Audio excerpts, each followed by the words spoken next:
Around 6 p.m. on December 10, 2003, 45-year-old Susie Whamsley unpacked Christmas decorations at her home in the city of Mansfield, Texas, alternating between removing items from boxes and explaining what they were to her 3-year-old granddaughter. Christmas had always been a big deal to Susie, and so every year she went all out.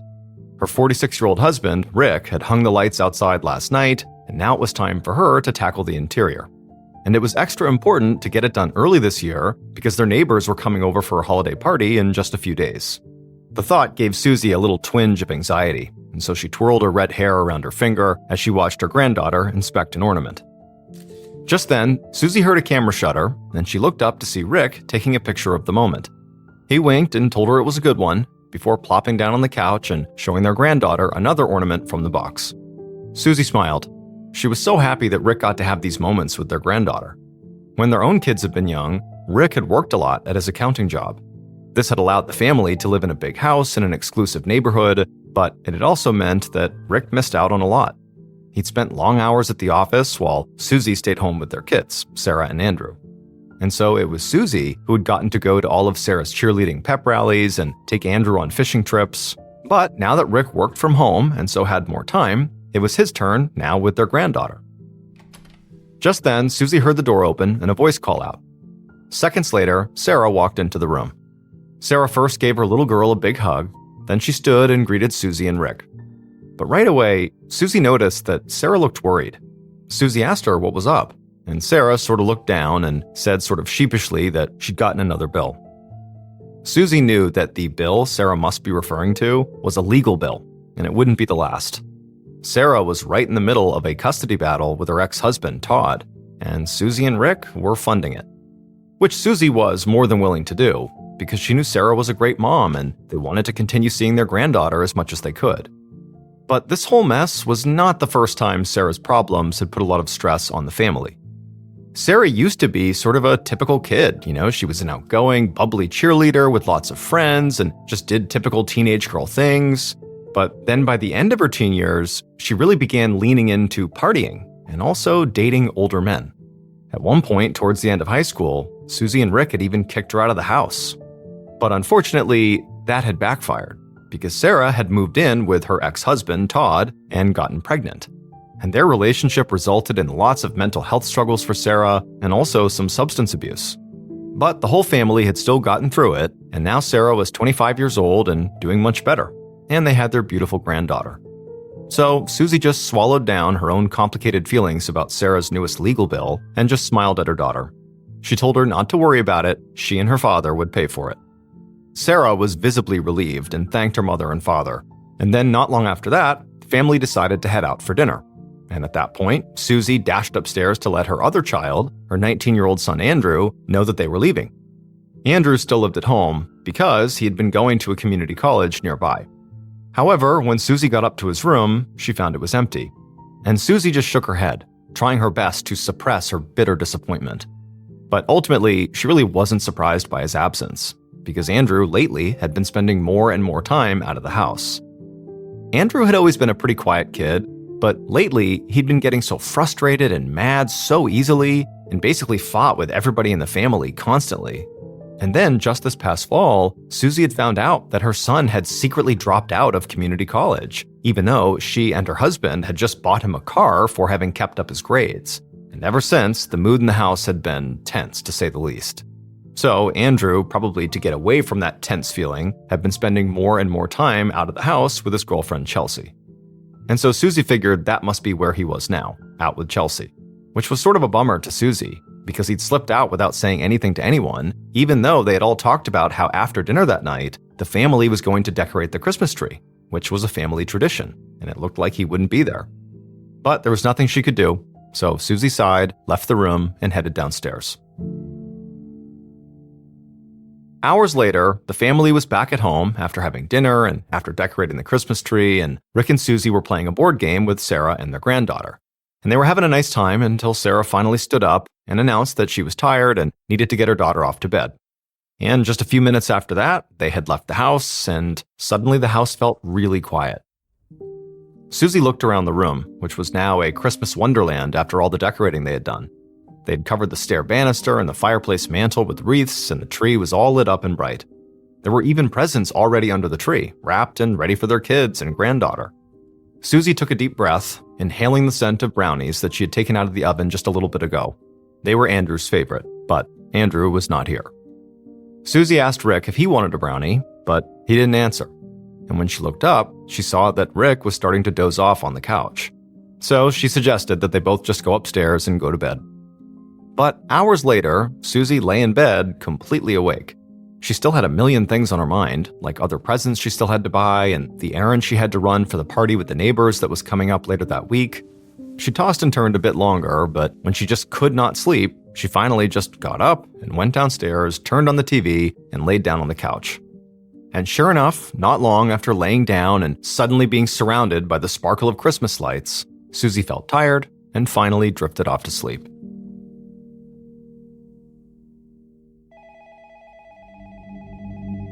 Around 24 hours later, at 11:40 p.m. on December 11th, a 911 operator sat at their post in the Mansfield police station. They were nearing the end of their shift, so they were tired and bleary-eyed. But they snapped back into focus when a call came in. They picked it up and clearly announced themselves, but there was no answer from the caller. However, this wasn't really unusual to the operator. Calls like this are referred to as silent calls and are often an accident or a prank. But a caller who doesn't say anything could also be in danger and may be unable to speak. So the operator followed protocol and looked up the phone number the call was being made from and was able to get an address, 820 Turnberry Drive, Mansfield, Texas. And as soon as the operator had that location, they sent a message to the officers on duty requesting that somebody go to the scene and just make sure everything was okay. Just 4 minutes later, 3 officers pulled up to 820 Turnberry Drive, and they didn't need to do much investigating to see that they were clearly in a wealthy part of town. This was an exclusive neighborhood called Walnut Estates, and the street was lined with all these big, beautiful houses, and number 820 was no exception. It was a sprawling 2-story brick home that was clearly getting a jump on Christmas because it was already covered in holiday lights. However, those lights were currently off, and the house was dark. It was close to midnight, so the officers guessed the homeowners must have accidentally dialed the emergency line and not known it, and then gone to sleep, not realizing what they had done. Regardless, the officers got out of their cruiser and went to the front door to knock and ring the doorbell. And when nobody answered, they went around the side of the house and began to look in the windows, but they couldn't see much, and they also couldn't hear any movement coming from inside. And this did put them a bit on edge, because somebody had to have been home in order to call 911 a few minutes ago, and whoever it was, even if it was by mistake, now wasn't answering. So the officers decided they did need to get inside this house, because now they were thinking, it was possible that somebody could be injured and maybe unable to respond. When they tried the front door, they found it was locked, so they walked around to look for a way in, and they saw the attached garage door was open. So they opened it up, stepped inside, and called out. Nobody answered, so they kept walking into the house. And as they kept walking into the house, they began to hear this low-pitched electronic droning sound. The officers shined their flashlights through the dark and followed the sound into the kitchen. And there, on the counter, was the source of that droning sound. It was the receiver of a landline phone that had been left off its hook. At this point, the officers drew their weapons. They didn't know what was going on, but it felt suspicious enough that they should be on guard.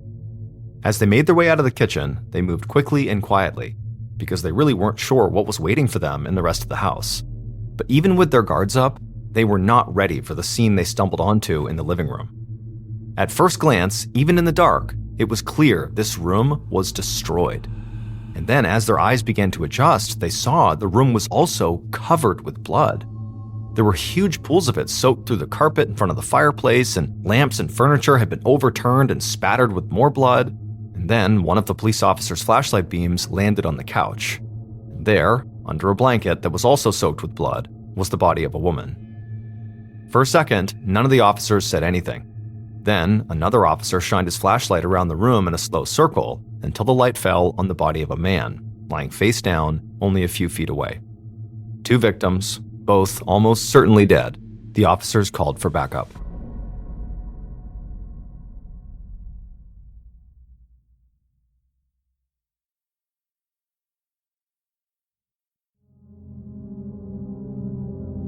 Not long after that backup call went out, The detective on call for the Mansfield Police Department, Ralph Standifer, stood in the front yard of 820 Turnberry Drive, staring up at the home. All the lights were on inside, and uniformed officers had pulled crime scene tape around the perimeter. Outside, flashing police and ambulance lights lit up the street as crime scene techs geared up to begin their job. Standifer rubbed his eyes. He'd been with the department for almost 20 years, but it was still hard to get used to being woken up from a deep sleep by his pager. He was there with another detective, Mark Kelly. They'd already been briefed on the situation. The home was owned by a couple in their 40s named Rick and Susie Whamsley, and they both appeared to have been shot to death. Now, Standifer hadn't even stepped foot in the house yet, but he already knew there was a lot about this case that didn't make sense. Officers had gone to the scene because of a 911 call that came in less than an hour ago, but it didn't seem like Rick or Susie had made that call. Judging by the state of their bodies, they'd been dead for a lot longer than that. Standifer assumed, this meant that the killer must have made the 911 call, either because they lingered in the home after killing them and then made the call, or they left the scene and then returned at some point to make that 911 call. Standifer knew that, it was possible that somebody else who was not the killer could have anonymously made the call after discovering the bodies, but that felt far-fetched. Like, why would that person not stay and at least give more information to police? And so Standifer was hoping that once he got inside and looked around, things would make more sense. Standifer and Kelly walked up to the home and pulled plastic booties over their shoes before entering. Once inside, they split up. Kelly went through each room taking video, while Standifer just did a walkthrough of the entire crime scene. Standifer first stopped to examine the front door, and he didn't see anything that indicated it had been forced open. And as he walked through the home, he didn't notice any other doors or windows that showed evidence of forced entry either. However, that was where the killer's smoothness ended. The whole scene was an incredible mess. There was a ton of bloody shoe prints all over the place. There were some bloody fingerprints on the wallpaper in the dining room. There was a knife blade that was missing its handle on the carpet. And then, of course, there was the living room, where it looked like an intense, bloody, horrible fight had taken place. In addition to the overturned furniture, there was also a lot of blood splatter and splotches that indicated whoever was bleeding had fallen multiple times. But despite the mess, there wasn't anything obviously missing. The TV was still there were still wrapped presents under the tree, and there weren't any open drawers or closets, which you would have expected if somebody was here looking for something to steal. So Standifer did not think this was a robbery gone wrong. He turned to look at the couch where the woman still lay under the blanket. This was Susie Whamsley. She'd been shot in the head, but her blanket had been pulled up and her expression was almost peaceful, which suggested she might have died while she was still asleep. But this didn't track with the rest of her wounds, because whoever had shot her had apparently also stabbed her repeatedly in the neck and torso. It was clear she hadn't struggled though, which suggested she likely was the first one shot. But that meant the killer stabbed her after she was already dead. It was unusual for a killer to use multiple weapons like that, but it also lined up with the rest of the very chaotic crime scene. Whoever did this was clearly frenzied and highly emotional. Standifer frowned and moved away from Susie towards his other victim, her husband, Rick Whamsley. Rick's body was shirtless, so right away, Standifer saw that he too had been attacked with multiple weapons. He was covered in slashing wounds, and he'd been shot at least once in the head. But unlike Susie, it was clear to Standifer that Rick had fought with his killer. Rick's fist was clenched tightly, and Standifer saw there were actually a few pieces of hair wrapped around Rick's fingers. And so Standifer put on some gloves, and then he knelt down and he opened up Rick's hand to find strands of dark, long hair inside of his palm. And next to Rick's hand on the carpet was a broken blue hair clip. Standifer knew this could be something major, because at least at first glance, it appeared like in Rick's final moments of life, he had managed to grab the hair of his killer and rip some of it out. And this was incredibly lucky, because it meant they would now have an actual piece of forensic evidence, this hair, to test against any suspects that they had. But the evidence was also kind of confusing, because the long hair and the feminine-looking clip suggested that Rick had been fighting with a woman. But physically, that just didn't make much sense. Rick was a big guy. He was at least 6 feet tall and at least 200 pounds, and so Standifer had a hard time imagining a typical woman alone being able to overpower him. Even a strong man might have had trouble dealing with Rick, given Rick's size. So now, as Standifer stood there looking at the hair and the blue clip, he started to wonder if, maybe there wasn't just one killer here. Maybe there were multiple killers, and that's how Rick had been overpowered. Standifer went to go find Detective Kelly. Whether it was one killer or multiple, it was clear the level of brutality at this crime scene suggested there had to have been a personal motive. And so the detectives needed to start making a list of everyone the Whamsleys were close to. It was almost 8 a.m. the following morning by the time Standifer was done at the scene. When he left the house, he saw that beyond the yellow crime scene tape, there was a crowd of neighbors and news trucks gathered to see what was going on at the Whamsleys. As Standifer walked to his patrol car, a deputy approached him and told him they'd been talking to some of these neighbors and they had some information. One person said they heard multiple gunshots around 3 a.m. yesterday morning, which was 21 hours before the 911 call came in. And another said that last night around 9 p.m., they noticed the Whamsleys had not turned on their Christmas lights, which was unusual for them. Standifer ran through this timeline in his head. If it was true that there were gunshots at 3 a.m. on December 11th, and then by 9 p.m. later that same day, the house was uncharacteristically dark and the Christmas lights were not on, well, the reason for that could be because by that time, the Whamsleys were already dead. The 911 call had come about 2.5 hours after that neighbor had noticed the Christmas lights were not on in the house. But somebody was in that house who made the 911 call, and based on this timeline, it seemed it could not have been Rick or Susie because they were dead by the time the 911 call happened. So who was in the house making that call? Standifer asked the deputies if there was anything else, and they said, yeah, there was. The neighbors had also told them that the Whamsleys had 2 adult children, Sarah and Andrew. Sarah lived in her own apartment, and the deputies had already contacted her. She was on her way to the station. But Andrew still lived with his parents, and the deputies, so far, had not been able to reach him. At this, Standifer felt himself immediately tense up. Both the Whamsleys' children needed to be looked at as suspects. It was highly likely that with the parents both dead, the kids would inherit money, and probably a lot of it, judging from the very upscale neighborhood where their parents lived. And the fact that Andrew lived with his parents, but wasn't at home and was currently unreachable, made him the much more suspicious of the 2 siblings. But just then, Standifer heard somebody yelling. He looked up to see a dark-haired young man getting out of the driver's side of a Ford Mustang.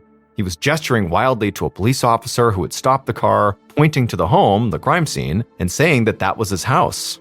A young woman got out of the passenger side of the vehicle, and Standifer could see she and this young man both looked totally panicked. The detective hustled over to the car and asked the young man what his name was, although he was already pretty sure he knew. It was, in fact, Andrew Whamsley. Andrew told them that he and his girlfriend, the woman he was with, had seen a news report about 2 bodies in this neighborhood being found, and he had driven here to make sure it was not his mother and father. As he said this, Standifer's eyes immediately went to the girlfriend's hair, hoping it was dark brown, like the hair he had found inside of Rick's fist. But it was blonde. Standifer was momentarily disappointed, but he knew that the girlfriend's hair color didn't actually prove or disprove anything about Andrew himself. And so Standifer looked around at the news cameras and the crowd and decided he would wait to give Andrew any details about what had happened. And so he just told the young couple to come with him back to the station where he would explain everything. A short time later, Standifer sat across the table from Andrew inside of an interview room, watching the young man fall apart as he learned his parents were both dead. Andrew looked down at the ground as Standifer broke the news, unable to speak as tears streamed down his cheeks. Standifer waited for Andrew to calm down a little bit, but he didn't really calm down at all, and so Standifer just began asking basic questions, because it seemed like Andrew was not going to be capable of giving anything more than short, simple answers. He said that he lived with his parents, but stayed at his girlfriend, Chelsea's, most of the time. And during the period of time that police believed the couple was murdered, Andrew said that he and Chelsea played some miniature golf, they went to the movies, and then they went to a friend's house for most of the night before heading back to Chelsea's to sleep. After that, Andrew went quiet again, staring hard at the floor as his eyes welled up with more tears. To Standifer, Andrew's emotional reaction to this news seemed pretty sincere. And when Standifer looked over Andrew's hands and forearms, looking for any of the telltale cuts or bruises the killer almost certainly would have picked up while fighting with Rick, he only saw one small, shallow scratch on his hand, which realistically, Andrew could have gotten anywhere. But his emotional reaction and the lack of cuts and bruises on his body was not enough to rule Andrew out. especially if he was potentially working with somebody else. And so Standifer decided to push him a little bit, just to see how he reacted. He told Andrew that he was going to send some officers to check his car for blood, and he was also going to get Andrew's fingerprints. Then he also said he was going to have to confirm his alibi with his girlfriend and friends, and he was going to check his bank records, looking specifically for large payments that could suggest a paid hit. After that, Standifer just stood there, waiting for Andrew to get defensive or angry. But Andrew just nodded and said that all sounded fine. And so when Standifer stepped out of the interview room, he was not feeling too optimistic about Andrew as a suspect. And so when his partner, Detective Kelly, came around the corner and said Andrew's sister, Sarah, was in an interview room ready to be spoken to, Standifer was glad to hear it.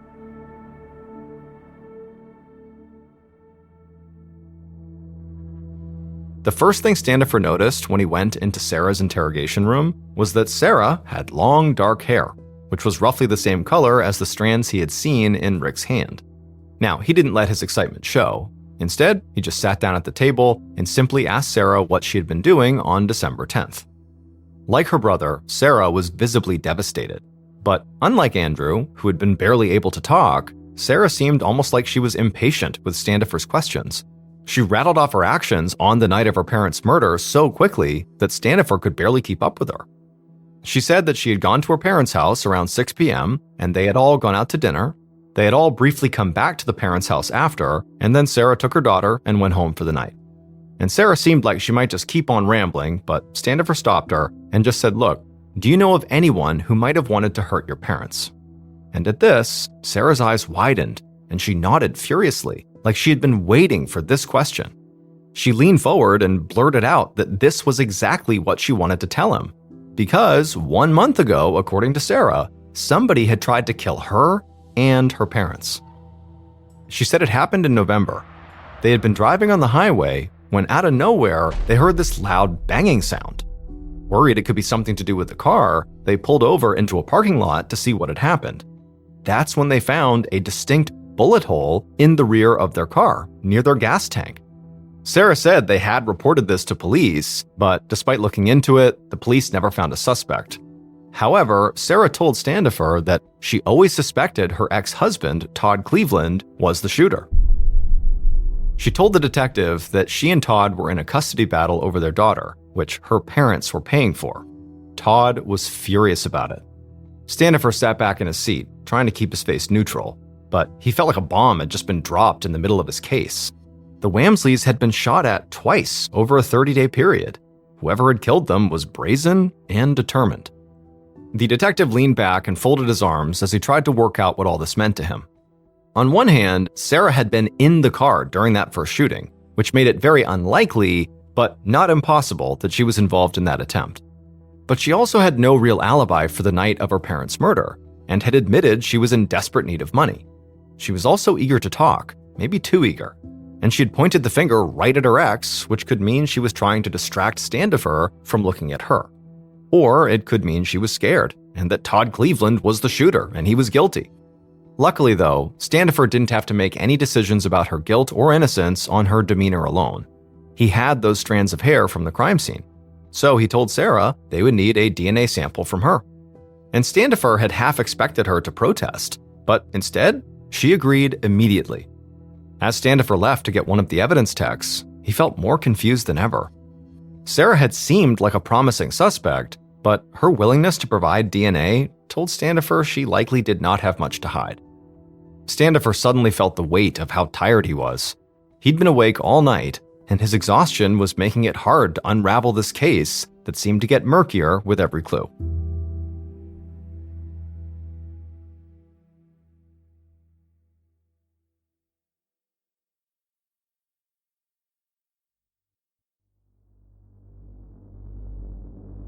The next day was December 13th. It had been 2 days since Rick and Susie Whamsley's bodies had been found, and detectives Ralph Standifer and Mark Kelly were standing around a desk at the Mansfield, Texas Police Precinct.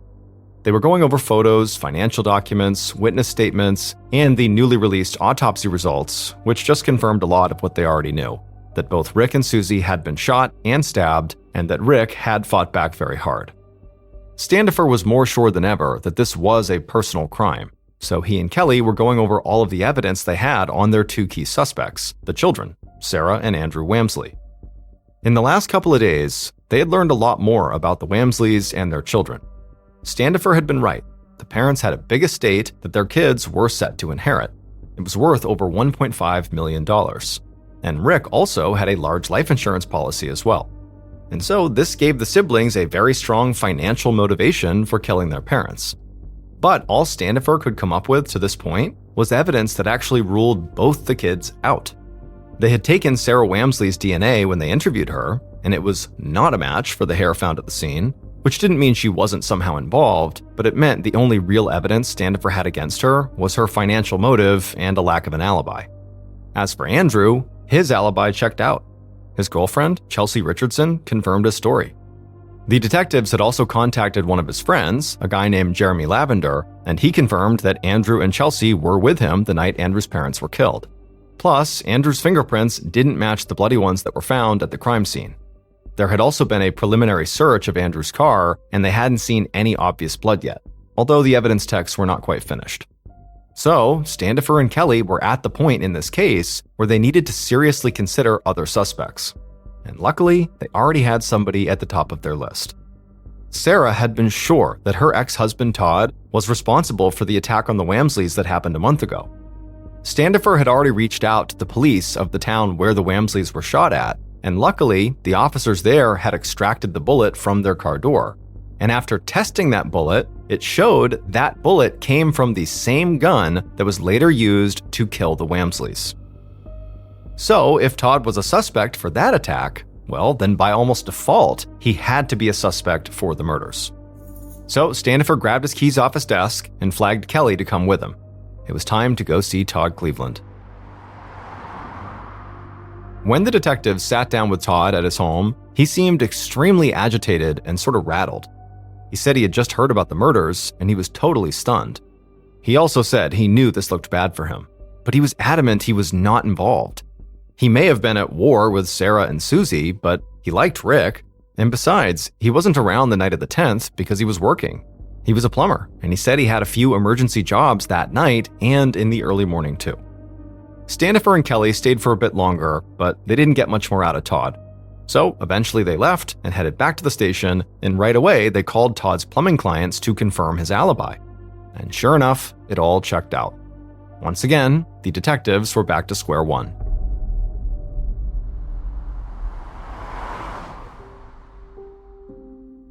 The following day, Standifer and Kelly drove out to the home of Andrew's girlfriend, Chelsea. They weren't there because they thought Chelsea was a suspect. Her blonde hair had pretty much ruled her out. But the detectives had decided that since they were already starting over, they may as well begin by reevaluating their first two suspects, the Whamsley's children, Andrew and Sarah. Neither sibling appeared to have been at the crime scene, but Standifer and Kelly wanted to learn more about who they were close to. Specifically, who in their lives they might have trusted enough to help them plan or even carry out a murder. When the detectives arrived at Chelsea's mother's house, where Chelsea lived, they knocked on the door, and Chelsea opened it up. And quickly, she invited the detectives inside. And as soon as they stepped in, Standifer just froze, because the house was truly a mess. Not just in disarray, but disgusting. There was trash everywhere and grime on everything. I mean, it really looked deeply dirty and uncared for. The two detectives just looked at each other and raised their eyebrows. Over on the couch was another young woman who looked to be about Chelsea's age. When she saw the detectives, she stood up, walked over, and introduced herself as Chelsea's friend, Susanna. And over the course of their brief conversation, she told them that she had actually been staying in this house with Chelsea for quite a while. After that, Standifer asked Susanna to please give them some privacy, and she nodded and disappeared into a bedroom. At this point, Standifer sat down with Chelsea and began asking her a couple questions about the days around the murders, while his partner, Kelly, began to pace around the house. Chelsea had already confirmed Andrew's alibi once, but she seemed perfectly willing to go through it again, and nothing about her story changed. And Standifer was just wrapping things up when he heard Kelly gasp in the next room. When Kelly reappeared in the living room, he looked visibly shaken, but he said he was fine. The detectives left shortly after that, and when they got back in the car, Kelly explained why he had reacted like that in the other room. He said he had been looking through all the kitchen drawers because there had been a knife blade at the murder scene and he wanted to see if its matching handle that was missing was in Chelsea's kitchen. But at some point when he opened up a drawer, a whole bunch of roaches crawled out. That's why he gasped. Standifer grimaced. But also, the thought of those roaches made something else click into place that had been bothering him the whole time they were at Chelsea's. He was thinking it seemed very likely somebody living in a place like that, living truly in squalor, might be eager for some money. And so as they drove back to the station, Standifer decided he needed to widen the range of people he was asking for DNA from. It clearly was not enough to get DNA just from Andrew and Sarah. That really had gone nowhere. What they needed to do was also get DNA samples from all of their friends as well. It would take almost a month to collect all the DNA samples they requested, and then the detectives had to wait another 2 months just to get the results back, which arrived on March 30th. And when the results did arrive, Standifer just sat at his desk, staring at the results in shock. Because now he realized that a major piece of the puzzle had been right in front of him the entire time.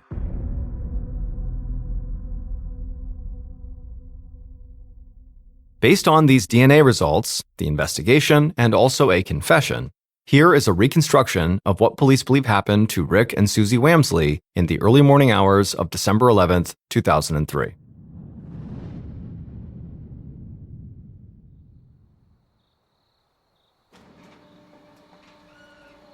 Just before 3 a.m. on December 11th, the killer stood outside of 820 Turnberry Drive, watching Rick and Susie's garage door slowly rise.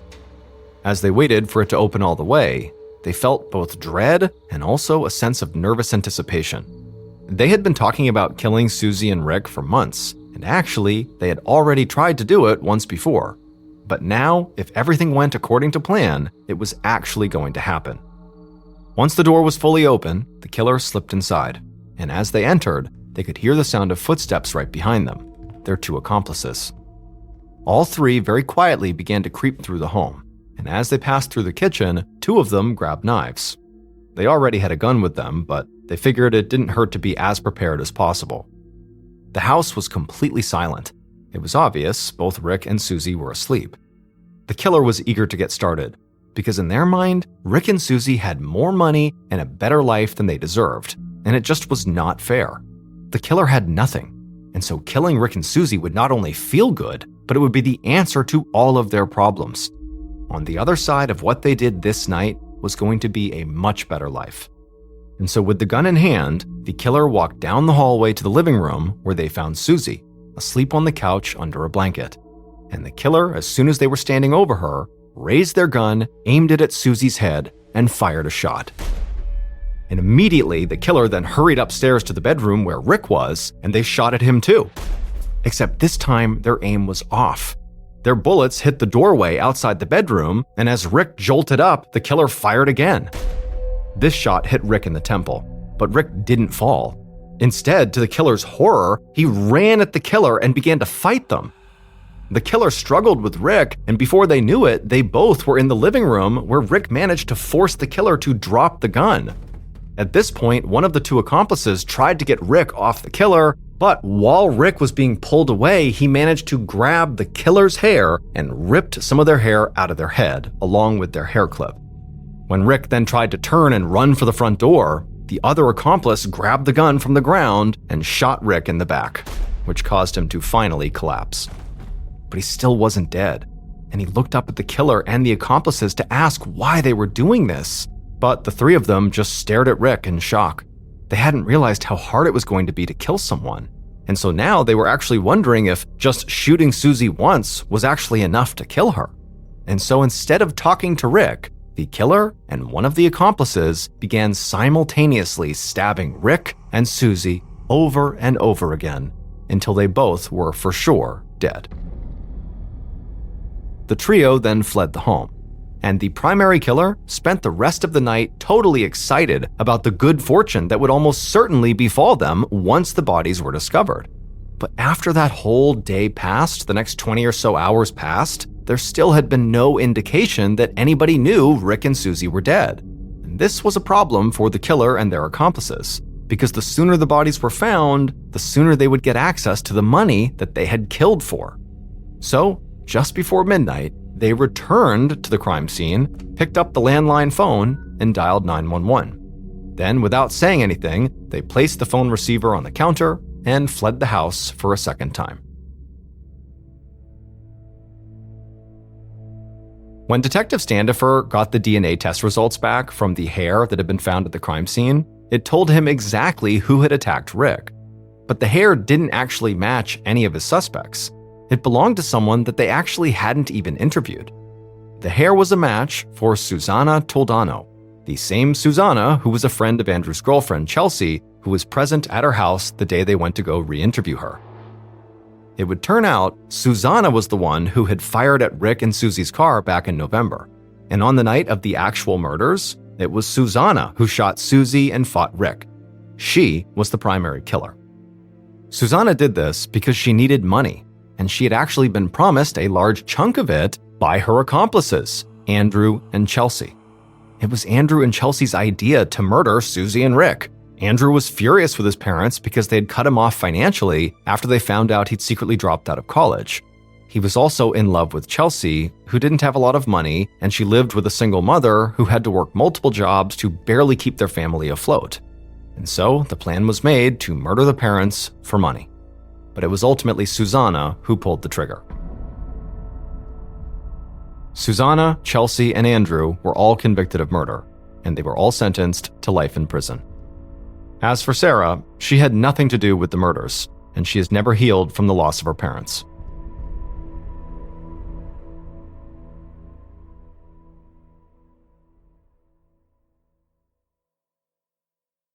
A quick note about our stories: they are all based on true events, but we sometimes use pseudonyms to protect the people involved, and some details are fictionalized for dramatic purposes.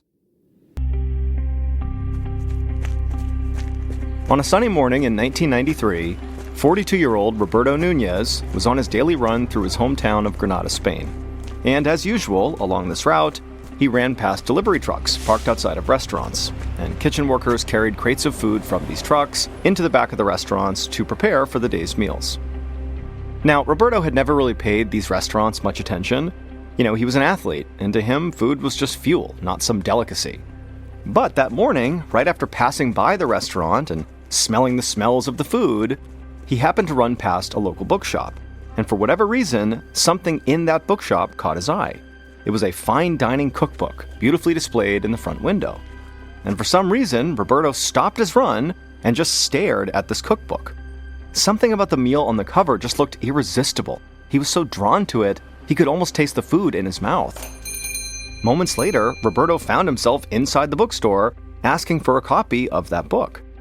As the shopkeeper went to go get a copy of this book, Roberto wandered toward the culinary section of the store and began flipping through the other cookbooks. And by the time the shopkeeper returned, Roberto had a whole pile of them in his arms. When Roberto left the bookshop, he couldn't run anymore because of how heavy all these books were he'd just bought, and so he walked his way home. And then when he got home, he lined up all of his beautiful new cookbooks on his kitchen counter and just stared for a second, marveling at all the food on the covers. Then he went to his refrigerator to grab a container of yogurt, his usual breakfast. But now, as he stared down at the cup of plain, unflavored goop, his tongue seemed to recoil inside of his mouth.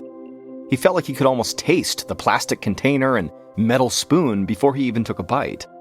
Suddenly, Roberto's everyday breakfast seemed totally unappealing.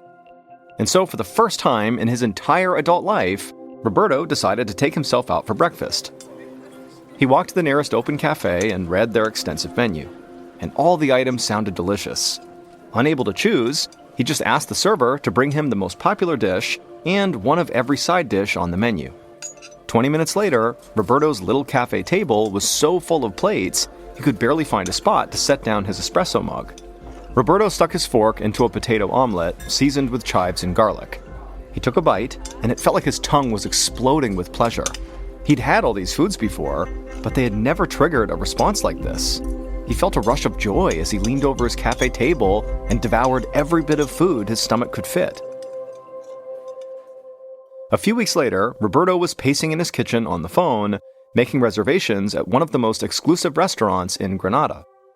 For the past couple of weeks, he and his wife had been eating out for almost every meal.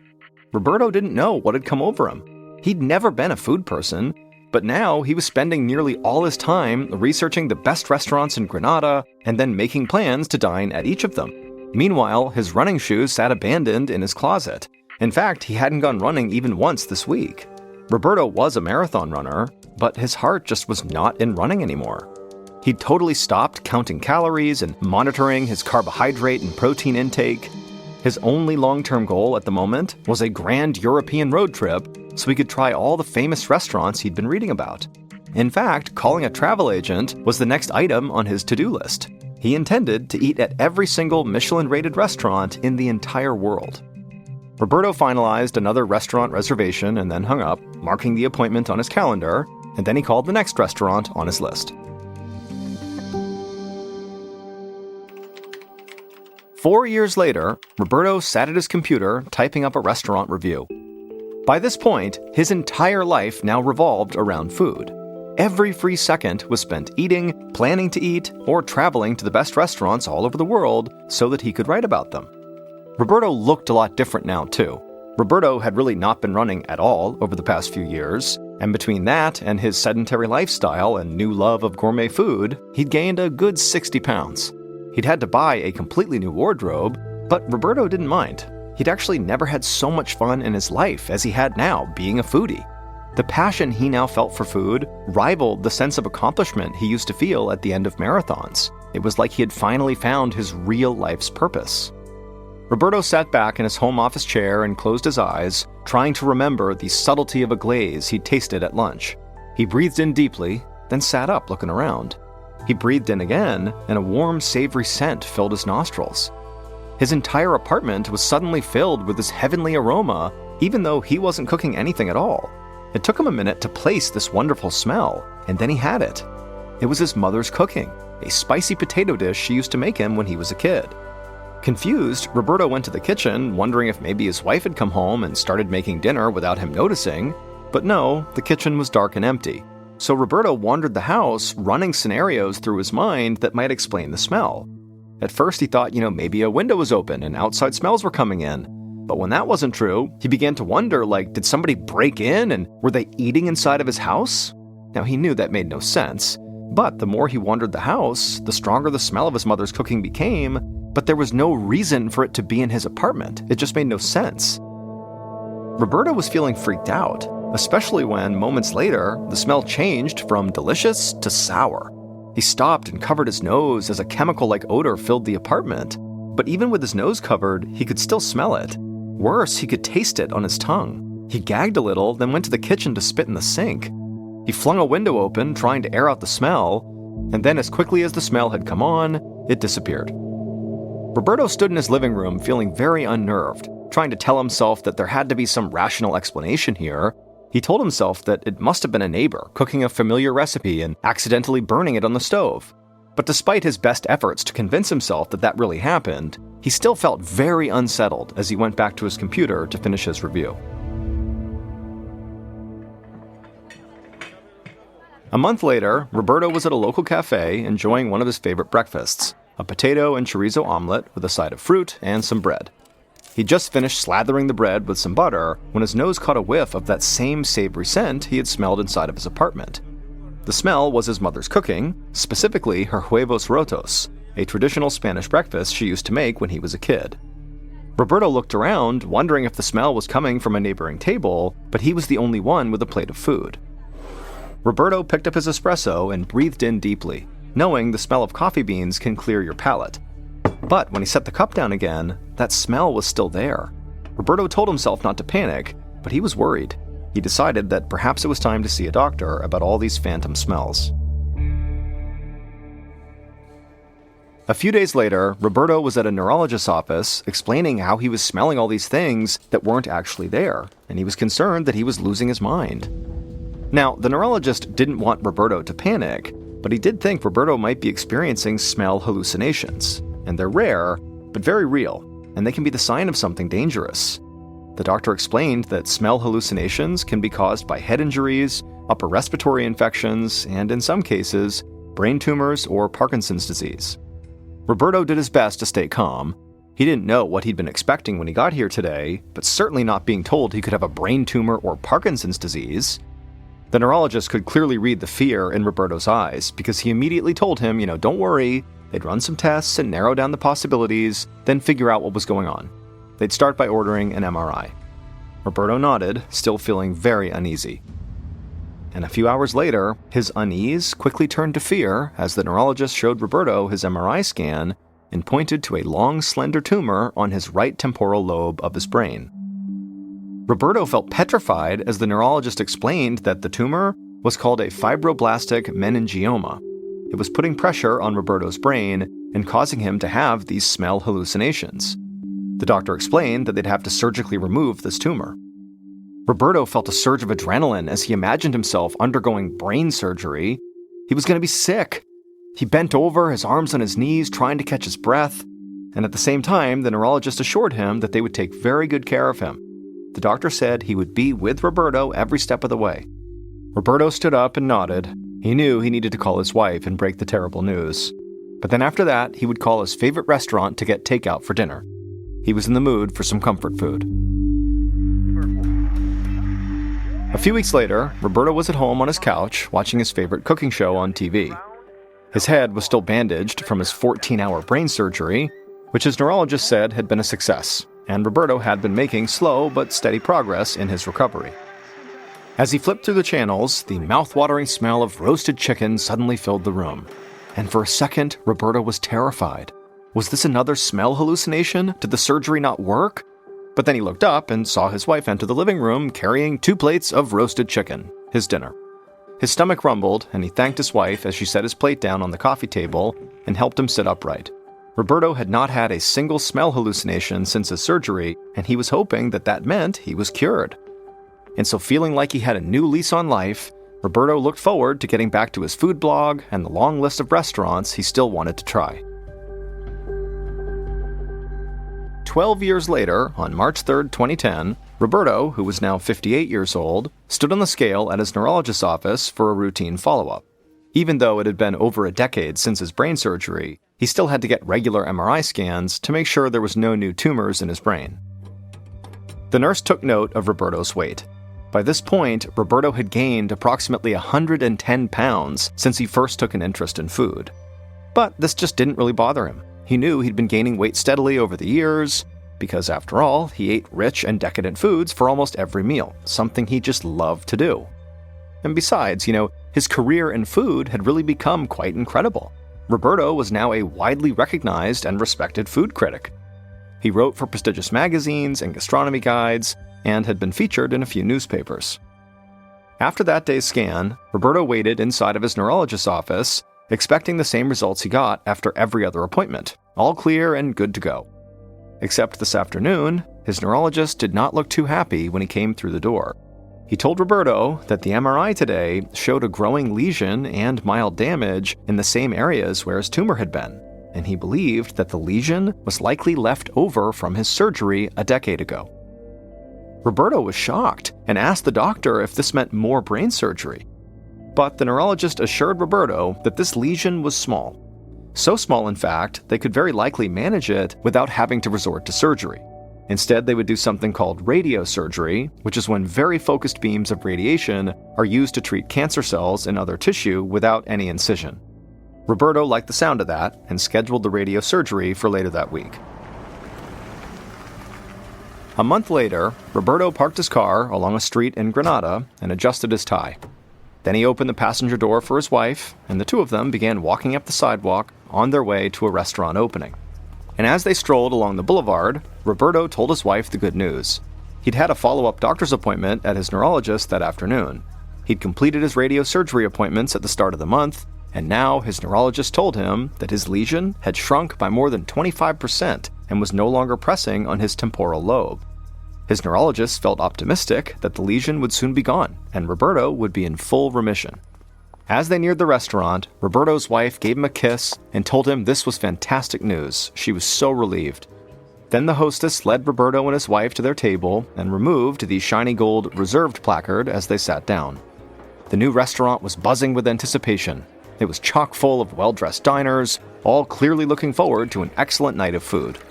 A server came out to pour wine, and moments later, Roberto's first course was set down in front of him. But for some reason, it didn't look appetizing. He stared down at the food, trying to conjure some of the excitement he'd been feeling just moments ago, but he couldn't have been less interested. In fact, he kind of just wanted to leave and go home and get a good night's sleep.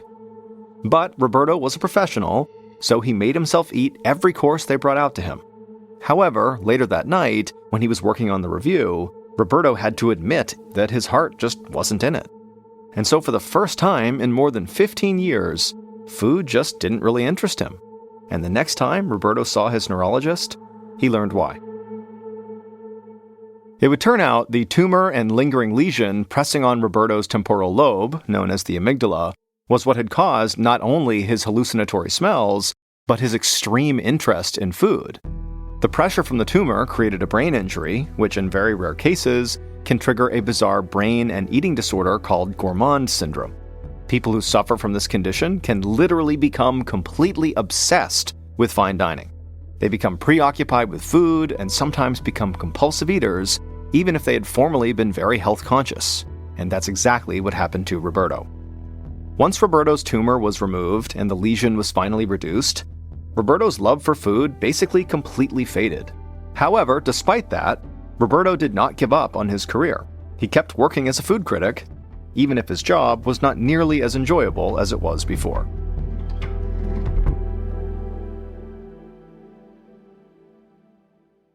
And now, here is our second and final story of today's episode, called The Bitter End.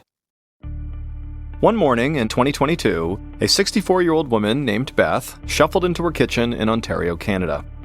It was early, and so Beth was still wearing her pajamas. She opened up her kitchen window to let fresh air blow inside, and as she did, she took in a deep breath and smiled. Beth always reminded herself not to take life's small pleasures, like a cool summer breeze, for granted. She grabbed a loaf of whole wheat bread off the counter and put 2 slices in the toaster. Then she opened her fridge and pulled out a container of green juice and a couple of organic eggs. Beth was extremely health and diet conscious and usually had this same breakfast every morning. She drank 2 glasses of juice while her toast cooked, and she scrambled her eggs. Then she sat at the kitchen table to eat. When she finished, she put her dishes in the sink and walked back to her room to get dressed for her morning jog. But as she was trying to decide what shirt to wear, Beth felt this dull pain in her lower abdomen. At first, she was able to ignore it, but then the pain got sharper and Beth suddenly was clutching her stomach. And then she felt weak, and a wave of nausea made her rush from her closet to her bathroom, where she vomited and then had diarrhea. Beth shakily walked to the sink and drank a few sips of water from the tap.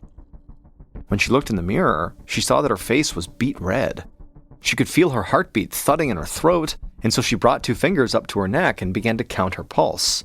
And she found her heart was absolutely racing, and it really scared her because she had high blood pressure, and so she knew, at any point, something could go wrong with her heart.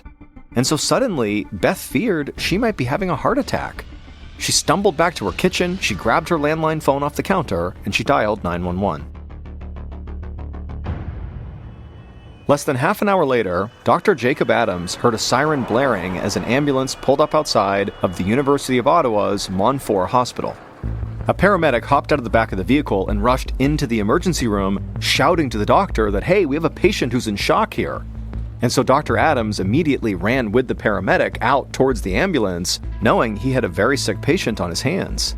Shock occurs when a person doesn't have enough blood circulating throughout their body, and left untreated, it can rapidly lead to organ damage or even death.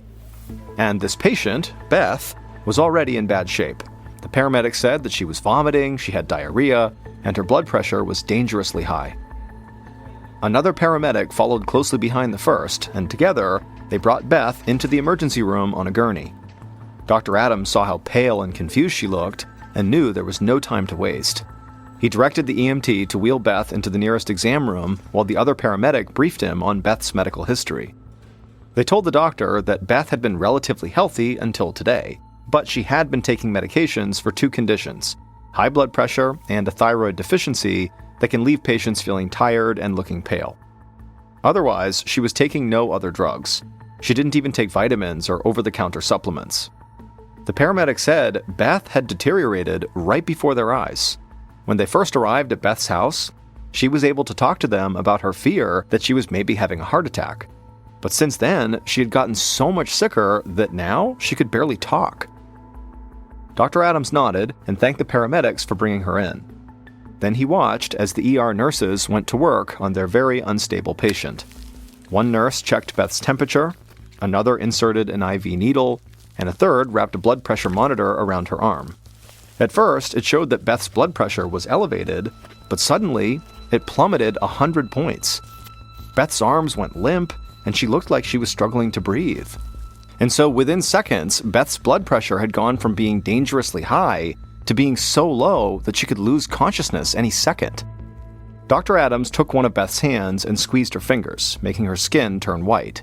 He waited for the color where he squeezed to come back, but it took an unusually long time. To Dr. Adams, this was extremely worrying. It meant Beth's blood circulation had become dangerously sluggish. Before they could do anything else, Dr. Adams knew he would need to stabilize Beth's condition.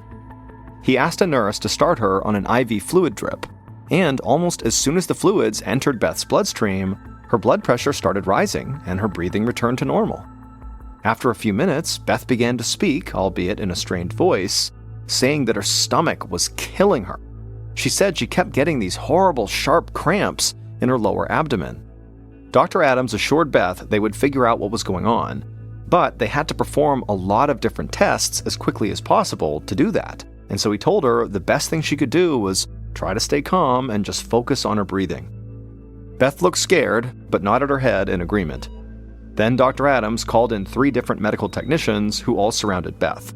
One of them took vials of her blood, another examined her abdomen with an ultrasound machine, while the third performed an EKG to test her heart function.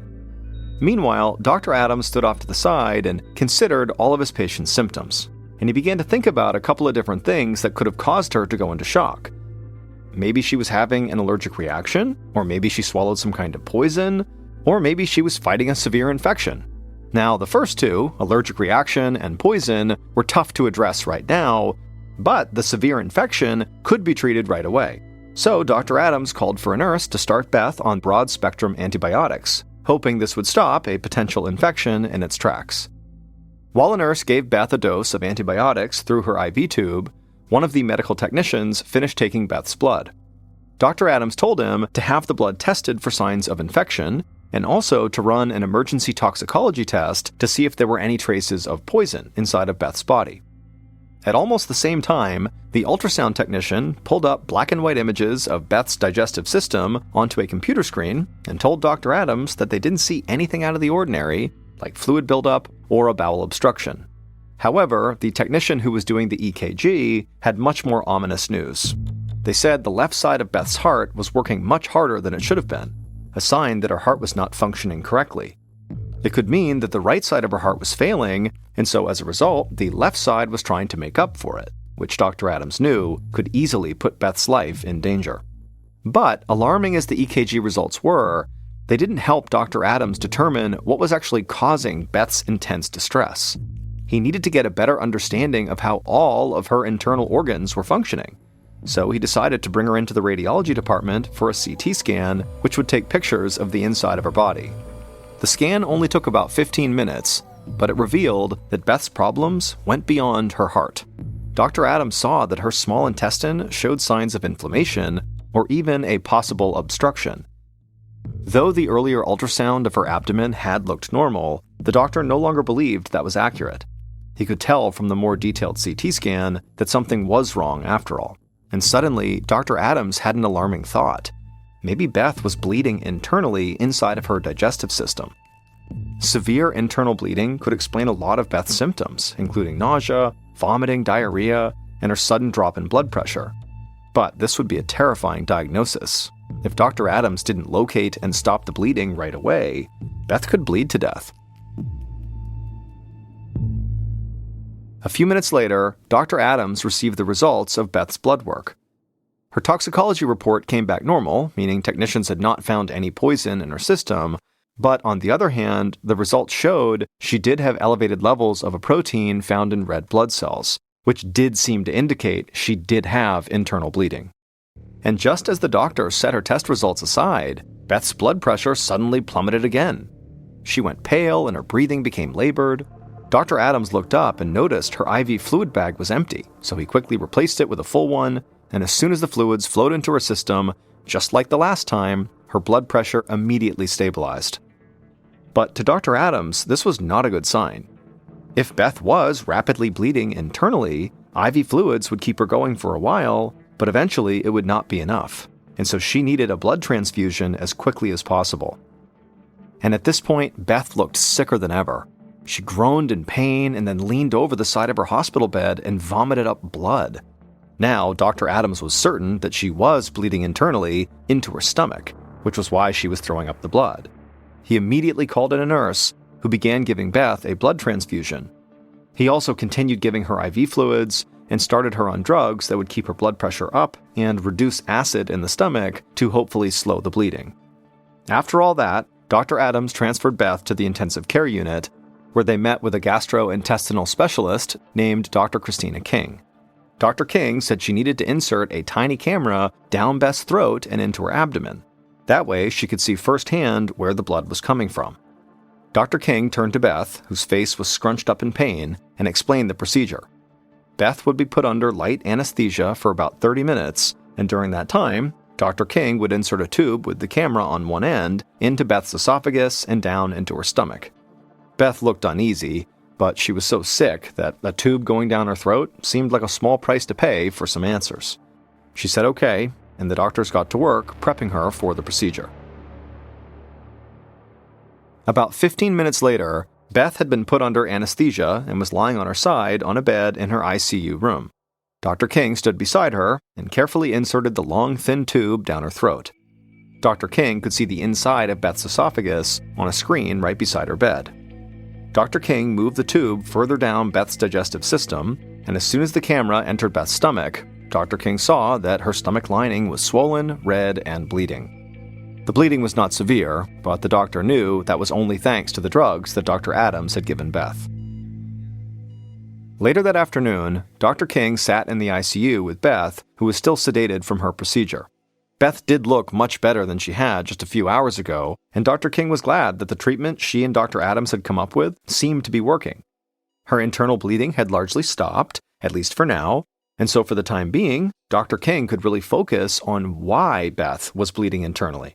Dr. King was starting to think that Beth's illness had been caused by something that she might have eaten, rather than by poison or an infection.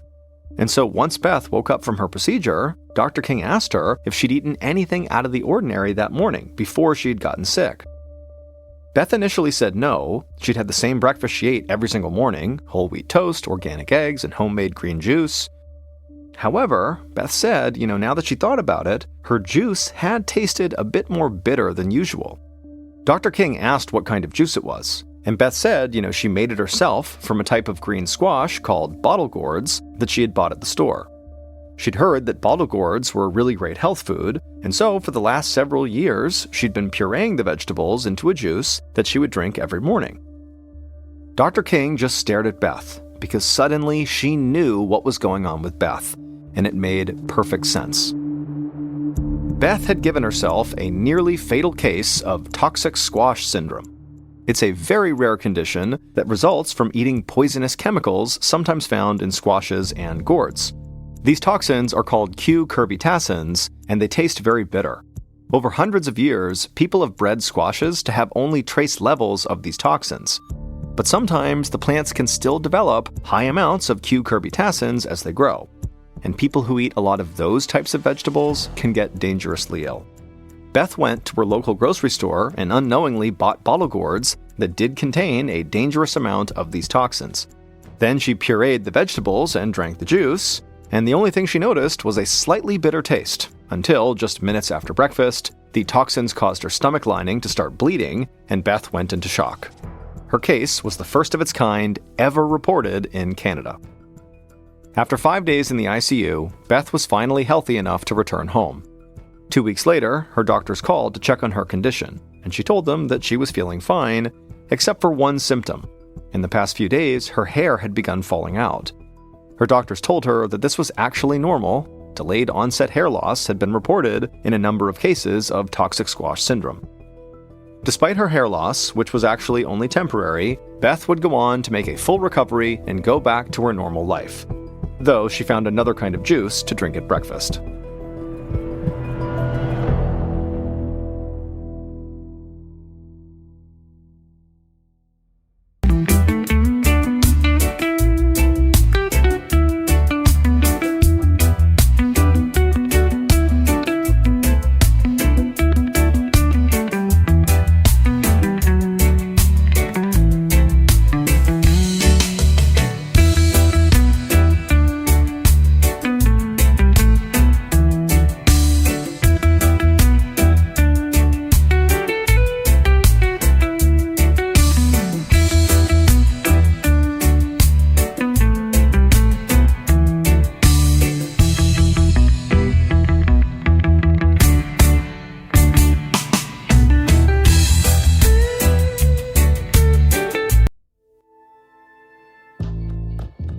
From Ballin Studios and Wondery, this is MrBallen's Medical Mysteries, hosted by me, Mr. Ballen.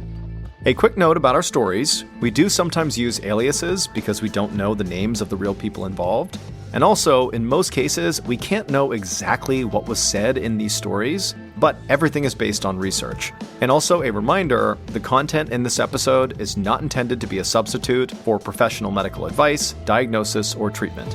This episode was written by Aaron Lan and Karis Allen Pash-Cooper. Our editor is Heather Dundas. Sound design is by Andre Plus. Our senior managing producer is Nick Ryan. And our coordinating producer is Taylor Sniffen. Our senior producer is Alex Benedon. Our associate producers and researchers are Sarah Vitak and Tasia